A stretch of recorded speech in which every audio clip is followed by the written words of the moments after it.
Əsgərlikdən həmişə komandirin gözüydüm. Mən Sıkanın özüydüm. Telefonlu əsgərləri komandirə satmışam. Çasta üzünə durmuşam. Əsgərliyi bitirdim. Mülki həyata gəldim. Üzranlıq edirdim. Mənşivənni yedirdim. Uşaqlıqdan həmişə bu yolu seçmişəm peşə. Ağzımda söz durmurdu. Atam məni vururdu.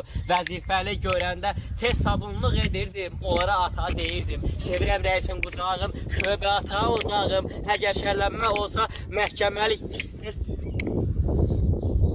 Alo? Hayda komandir. Sabah xoruz mürgüləməmiş gələcəm burası. Başınızı söylüyorum. İnşallah tezdən oradayım. Oldu komandir.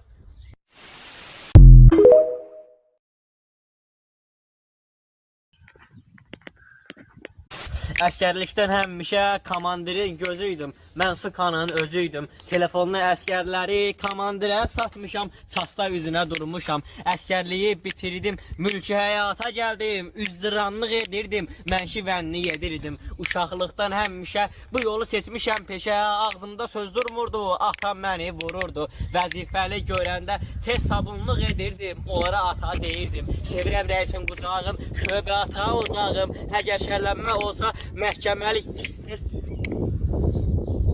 Alo? Hayda komandir. Sabah xoruz mürgüləməmiş gələcəm burası. Başınızı söylüyorum. İnşallah tezdən oradayım. Oldu komandir.